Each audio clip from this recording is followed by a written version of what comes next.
Hello दोस्तों, कैसे हो? आपका स्वागत है त्रिपान स्टडी सेंटर में। आज जो हम करने जा रहे हैं काफ़ी महत्वपूर्ण टॉपिक है कार्ल मार्क्स की सदीकरण पर विचारधारा, या आप कह सकते हो कि कार्ल मार्क्स के सदीकरण के सिद्धांत, यानी Marx is a complex theory of certification. You know that is the most important question for the exam point of view here.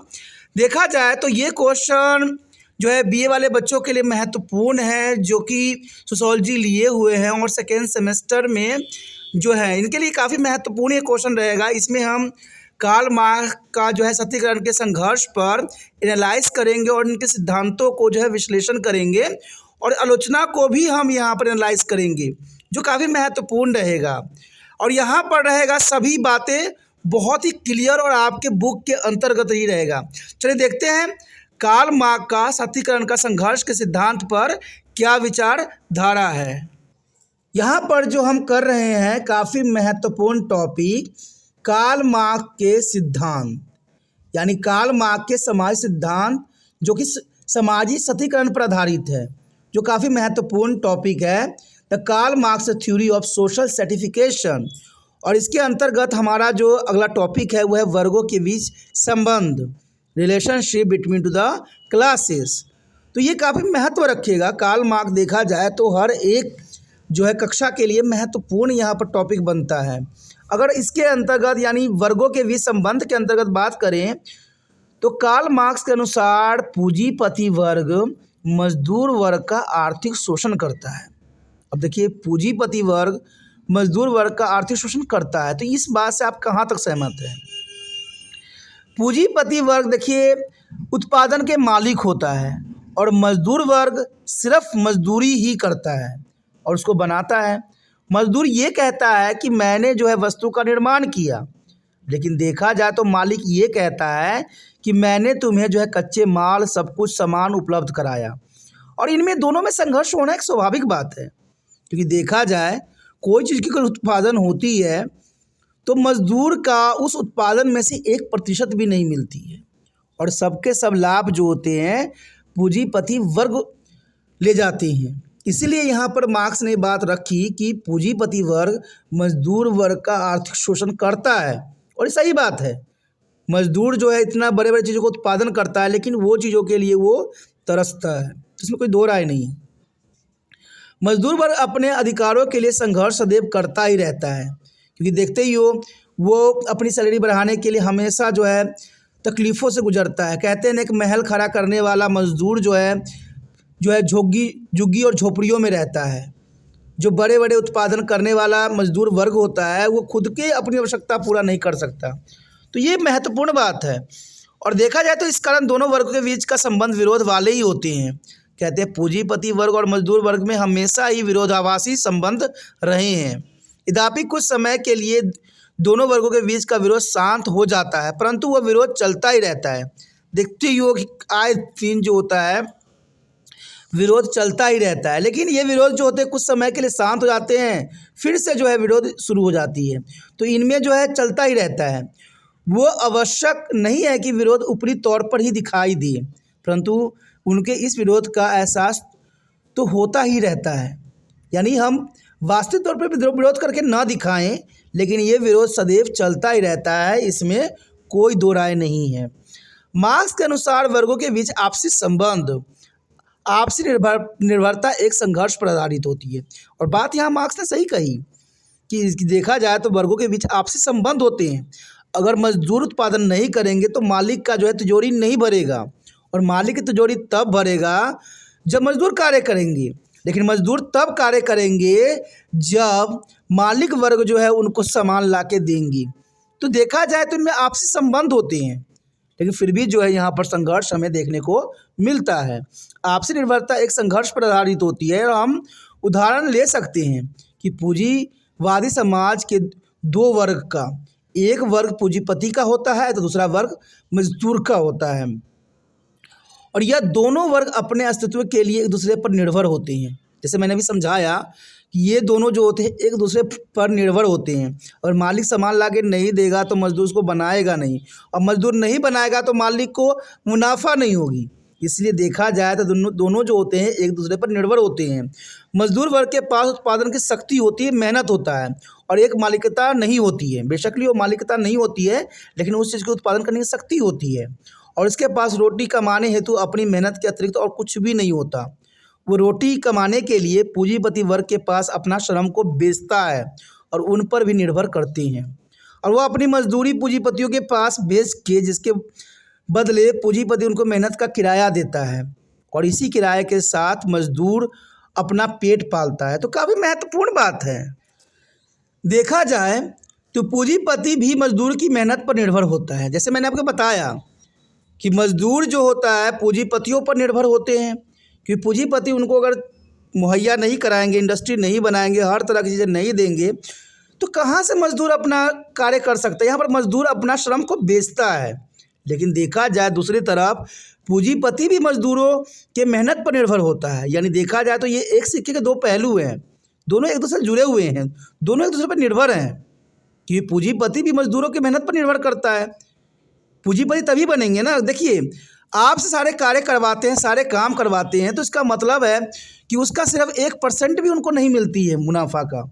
सारे के सारे बेशक भी मुनाफा जो है पूंजीपति खा जाते हैं। तभी तो मजदूर की आगे यहाँ पर तभी तो संघर्ष बनती है। क्योंकि देखा जाए तो मजदूर के बिना कार्य किए न तो उत्पादन हो सकता है और न ही उसके पास पूंजी एकत्र हो सकती है। जब तक मजदूरी कार्य नहीं करेगा, मजदूर कार्य नहीं करेगा, कहाँ से पैसे जो है पूंजीपति वर्ग जो है एकत्र कर सकते हैं। यानी दोनों एक दूसरे पर निर्भर होते हैं। लेकिन देखा जाए तो अधिक से अधिक लाभ जो होता है पूंजीपति को मिलता है। और पूंजीपति तो यही कहते हैं ना कि सारे सामान तो हमने तुम्हें ला के दिया, फैक्ट्री बनाई, मशीन दी, आप तो सिर्फ अपना मेहनत बेचे हो और मेहनत का वो आपको पैसे देती हैं। तो इसी बात के लिए दोनों में आपसी संबंध रहता है, लेकिन आपस संघर्ष भी चलती रहती है। इस प्रकार दोनों वर्ग एक दूसरे पर निर्भर हैं, परंतु इस निर्भरता का अर्थ यह नहीं है कि उनमें संबंध एक सामान्य होते हैं। निर्भर बेशक भी हैं, लेकिन संबंध एक जैसा नहीं होता है। एक मालिक होता है तो एक मजदूर होता है। पूंजीपति वर्ग मजदूर वर्ग का शोषण हमेशा करते हैं, इसमें कोई दो राय नहीं है, और वह कम धन खर्च करके अधिक उत्पादन करना चाहते हैं। देखते ही हो कि आप लोगों की कितनी सैलरी होती है, कुछ पैसे सैलरी होती है, और इन्हीं पैसों में जो है वो उसी चीज़ों का बेच के वो लाखों की जो है मुनाफा कमाता है। तो यही बात तो आ जाती है कि वो कम धन खर्च करके अधिक उत्पादन करना चाहते हैं ताकि उनका स्वयं का लाभ बढ़ सके, और जितना लाभ बढ़ाएंगे उतना पूंजीपति बनेंगे। मजदूरी अधिक मजदूरी मांगता है ताकि वह अपना व परिवार का पेट पाल सके। मजदूर जो है हमेशा इसी बात की मांग करता है कि हमारी जो है परिवार का पेट पाल सके, और इसके लिए वो पैसे की मांग करता है। उधर पूंजीपति मजदूरों को कम मजदूरी देकर वस्तु की ऊंची कीमत पर बेचने की कोशिश करता है ताकि उसको लाभ बढ़ सके। ठीक है, अब देखिए इसी बात पे मैं आपको एक आईना दिखाना चाहता हूँ कि भारत सरकार जो है हर चीज़ को प्राइवेटाइजेशन कर रहा है। ये तो आपको भी पता है, मुझे भी पता है और सबको पता है। अब देखिए प्राइवेटाइजेशन होने से क्या होगा, ये पूंजीपति होते हैं जो प्राइवेटाइजेशन में सम्मिलित होते हैं। मान लीजिए हम ट्रेन को ही हम इन पूंजीपतियों को हाथ में दे दें, तो वो क्या करेंगे, लाभ अधिक से अधिक लाभ कमाने की कोशिश करेंगे। भाई उनको तो कमाना लाभ है, और इसमें शोषण किसका होगा, आम गरीब बंदों का शोषण होगा। और शायद भारत सरकार इस बात को एनालाइज नहीं कर पा रही है, शायद उन्होंने ये किताब नहीं पढ़ी है, नहीं जानी है कि भाई यहाँ पर संघर्ष चलता है। अगर हम हर चीज़ को जो है पूंजीपतियों के हाथ में दे दें, इंडस्ट्रियलाइजेशन में दे दें, ठीक है, और प्राइवेटाइजेशन कर दे, तो प्राइवेट सेक्टर जो है हमेशा लाभ बेशक लिए आपको सुविधा देंगे, हर तरह की सुविधा देंगे, लेकिन आपके जेब जो है खाली कर देंगे। तो यही बात यहाँ समझना है, क्योंकि अगर हम सरकार बना रहे हैं, सरकार हम रख रहे हैं, तो इसका मतलब है सरकार अपने नियंत्रण में रख के अच्छे से अच्छे काम करवाए और हम किसी के गुलाम न बने। लेकिन देखा जाए तो भारत फिर से उसी गुलाम की जंजीरों में जकड़ने जा रहा है, जहाँ पर सारे कुछ पूंजीपतियों के हाथों में होगा और आम गरीब बंदे जो है पीसेंगे। तो यह कार्ल मार्क्स बहुत दूरदर्शिता की बात करते थे और उन्होंने सही थ्योरी दी है, लेकिन आज शायद भारत सरकार इस बात को एनालाइज नहीं कर पा रहा है। चलिए जो भी होगा भविष्य में वो तो हमारे समक्ष ही होगा। देखा जाए तो इस प्रकार दोनों वर्ग के भीतर अपने अपने हितों के लिए सदैव संघर्ष चलता रहता है। देखा जाए तो यह संघर्ष अत्यंत समाजवादी व्यवस्थाओं को जन्म देगा और ये संघर्ष जो होगा हमेशा देखिए समानतावादी व्यवस्था यानी देखा जाए तो कम्युनलिज्म्स को जन्म देगा, जिसमें कोई दो राय नहीं है, जिसमें ना तो विरोध होगा और ना ही किसी का शोषण होगा और ना ही किसी के ऊपर अत्याचार होगा, ना ही हितों की संघर्ष होगा और यह समाज वर्ग रहित समाज होगा। शायद ये समय आना बहुत ही मुश्किल है जहाँ पर समाज वर्ग रहित होगा। ये बहुत ही दुष्कर्म कार्य है, क्योंकि देखा जाए तो आज ना तो हमें राजनीतिक में इस तरह की बातें देखने को मिल रही है, न समाज में देखने को मिल रही है, तो ऐसा होना स्वाभाविक नहीं हो पाएगा। कार्ल मार्क्स ने इतिहास के आधार पर सशक्तिकरण के संघर्ष सिद्धांतों की व्याख्या किया है और मार्क्स ने सशक्तिकरण के संघर्ष सिद्धांत को यहाँ पर कुछ बातों पर प्रकाश डाली है जिसको आपको समझना जरूरी है। तो सब प्रथम यहाँ कार्ल मार्क्स ने यही बात बोला है कि समाज में दो वर्ग होते हैं, the two classes in the society.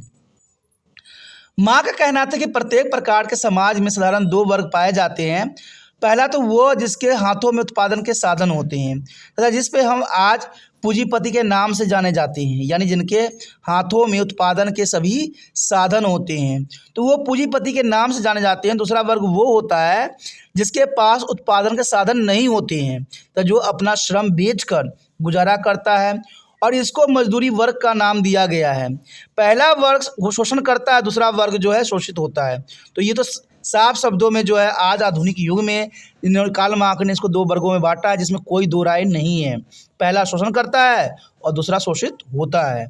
दूसरी बात पर अगर हम नज़र डालें, दूसरी बात यही दर्शाता है कि उत्पादन के साधनों पर अधिकार, the right over to mean of production, यानी मार्क्स ने सशक्तिकरण की ऐतिहासिक आधार पर व्याख्या करते हुए कहा है कि समाज में सशक्तिकरण उत्पादन के साधनों पर अधिकार के आधार पर होता है कि आपका अधिकार यहाँ पर किस प्रकार निर्धारित होती है। प्रत्येक समाज में इस आधार पर दो वर्ग पाए जाते हैं। पहला वर्ग वो होता है जिसके पास उत्पादन के साधन पर अधिकार होता है, यानी उत्पादन जो होती है उन सभी साधनों पर उसका अधिकार होता है, ये पहला ग्रुप आती है। और दूसरा क्लास ये आता है कि दूसरा वर्ग वो होता है जिसके पास उत्पादन के साधन नहीं होते हैं, जो अपना श्रम बेच कर रोजी कमाते हैं, जिसमें मजदूर वर्ग आते हैं। तो ये उत्पादन साधनों पर अधिकार काफ़ी महत्व रखता है। अगर हम तीसरी बात पे यहाँ विचार रखें तो उत्पादन की व्यवस्था यानी मोड्स ऑफ प्रोडक्शन, उत्पादन की व्यवस्था वही समाजी सशक्तिकरण का स्वरूप निर्भर करता है। जिस वर्ग के पास उत्पादन के साधन होते हैं उसकी स्थिति अन्य वर्गों से उच्च होती है। तो बात तो सही है। आज देखिए हमारे देश में बहुत से उत्पादन जो है इक्का दुक्का व्यक्तियों के हाथों में सिमट के रह गई है, जिसके कारण जो है वो भारत देश के विधाता बन गए हैं। आज देखिए पूरे भारत जो है उन्हीं के हाथों से चल रही है और हमारे न तो राजनीतिक नेताओं को जो है फैसला लेने का अधिकार अब है और न ही कुछ करने का अधिकार है, क्योंकि जर्नल सी बात है जब प्राइवेटलाइजेशन आप कर देते हो तो सारा अधिकार जो है प्राइवेट सेक्टर को चला जाती है, न कि सरकार के पास अधिकार रहती है। और आज सरकार यही कर रही है, सभी व्यवस्था को जो है प्राइवेटलाइजेशन कर रही है, जिसके कारण कुछ उद्योगपति जो है इनको खरीद रहे हैं। और देखिए हमारे भारत में खरीदने वाले अधिक जनसंख्या में लोग नहीं हैं, जो ये पूंजीपति हैं इक्का दुक्का ही हैं जिन्होंने पूरे भारत पर अपना अधिकार कर लिया है और ये जो है भारत का शोषण कर रहे हैं।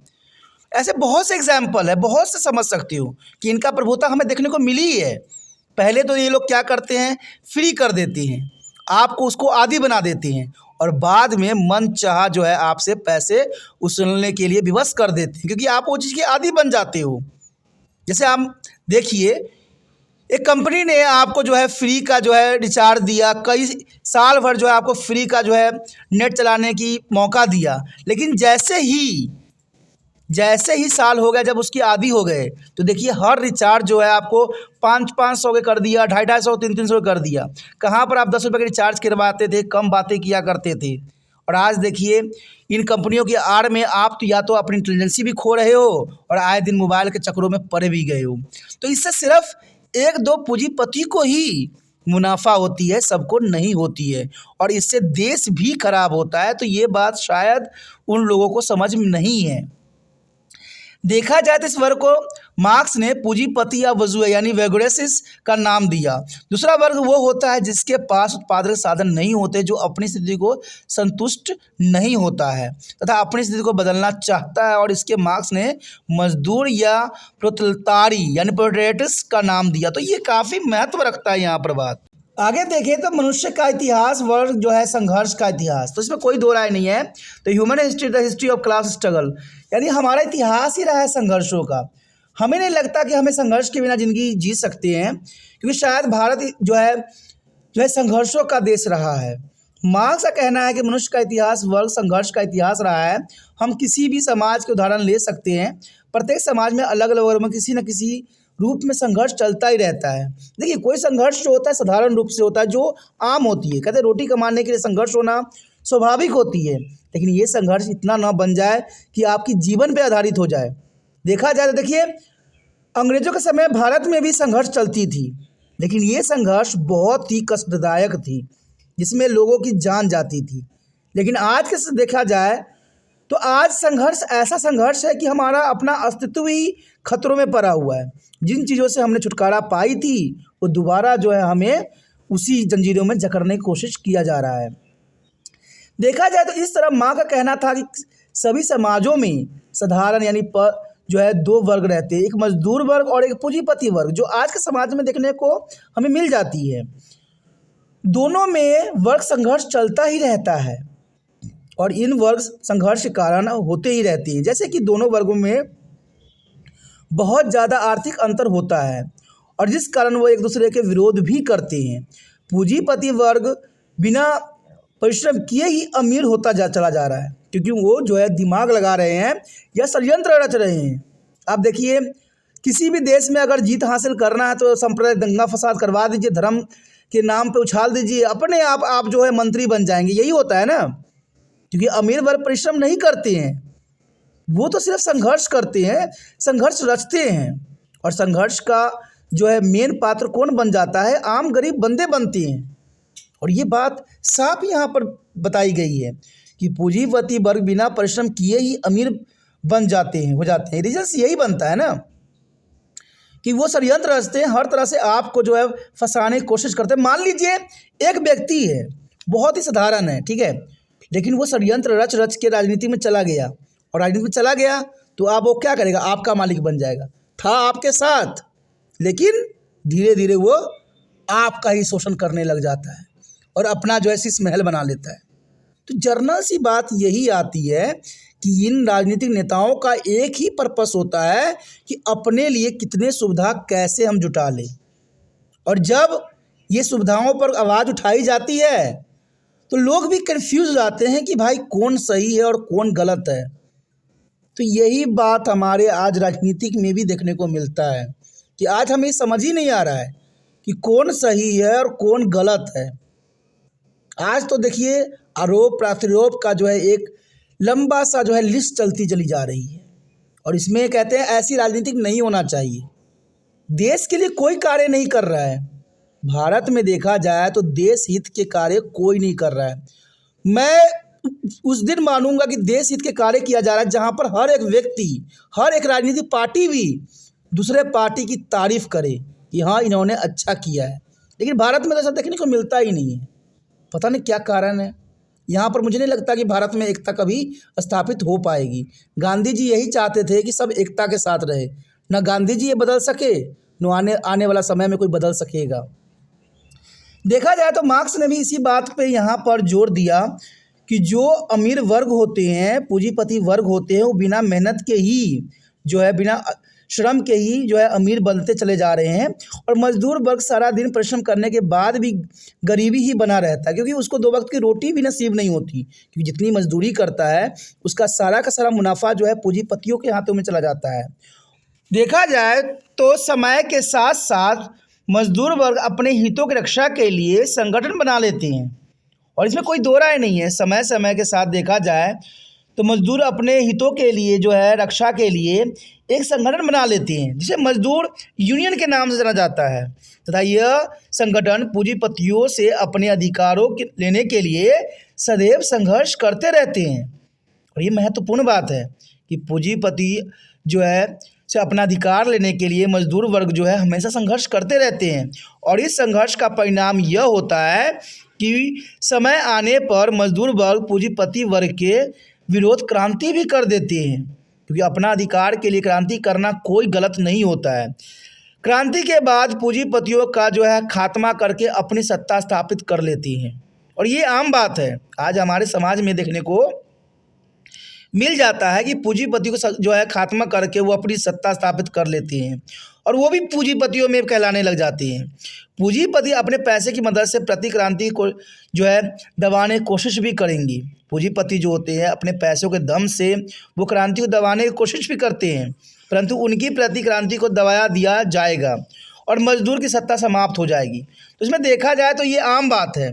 आप देखते ही होंगे आज के समय में क्या होता है कि मजदूर के लिए जो व्यक्ति आवाज़ उठा रहा होता है, अगर उसको कुछ पैसे मिल जाए, कोई पोस्ट मिल जाए, तो वो मजदूर की आवाज़ों को भी दबा देते हैं, और मजदूर अकेला बेचारा क्या कर ले, किसी को साथ नहीं होता तो वो भी जो है कॉम्प्रोमाइज़ कर लेते हैं कि हाँ भाई इनसे कौन जो है बहस करेगा।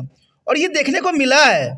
आज देखिए हमारे समाज में जो व्यक्ति अच्छी बातें करते हैं वही भ्रष्ट कहला जाते हैं, और वही भ्रष्ट जो है भ्रष्टाचार के दलदल में फंस जाते हैं। इसमें कोई दो राय नहीं है, और ये सच्चाई है।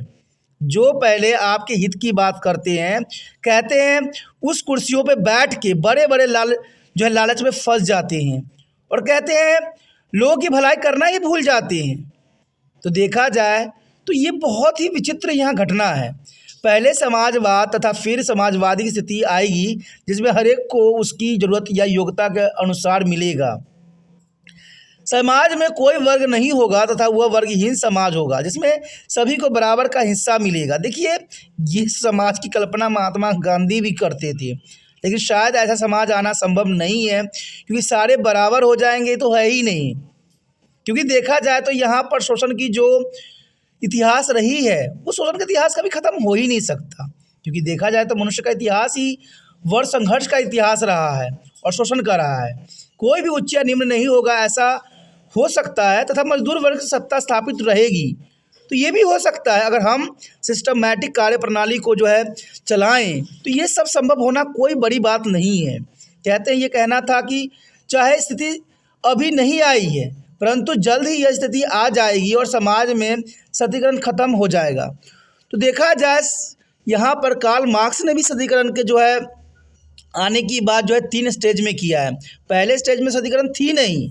जब हम बात करते थे कि सतीकरण जो है प्राचीन समाजवादी युग में हमें कहीं भी सतीकरण देखने को नहीं मिला, लेकिन बाद में जैसे जैसे हम आगे बढ़े प्राचीन समाज में, समानतावाद युग में और पूंजीवादी युग में, तो यहाँ से जो है हमें काफ़ी जो है सतीकरण के अंतर देखने को मिला। तो कार्ल मार्क्स का कहना यहाँ पर सही था, लेकिन देखा जाए तो कार्ल मार्क्स की बहुत से जो लोगों ने, थिंकर्स ने आलोचना भी की है, और उस आलोचना को देखना समझना भी महत्वपूर्ण बन जाता है। तो आप बने रहे तिरपान स्टडी सेंटर के साथ, और जितना हो सके इस वीडियो को शेयर जरूर करें, क्योंकि शेयर ही दूसरे बच्चों का केयर है।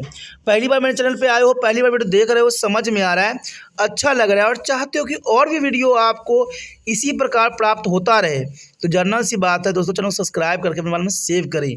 सेव कीजिएगा तभी जो है आने वाला वीडियो का नोटिफिकेशन मिलेगा, और आप सारे चीज़ों जो है बहुत ही आसानी से समझ सकोगी, क्योंकि तिरपान स्टडी सेंटर आपके ही किताबों से ही ये सब एनालाइज करता है। तो ये आपके लिए महत्वपूर्ण रहता है, और आप जिस बोर्ड में पढ़ते हो, कक्षा में पढ़ते हो, उसके लिए महत्वपूर्ण रहता है।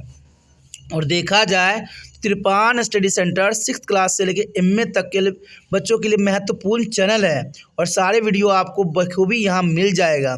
देखा जाए तो ये सब आपके लिए ही है, इसे सोचिए नहीं, विचार न कीजिए, अभी तिरपान स्टडी सेंटर को सब्सक्राइब करके अपने मोबाइल में सेव कीजिए।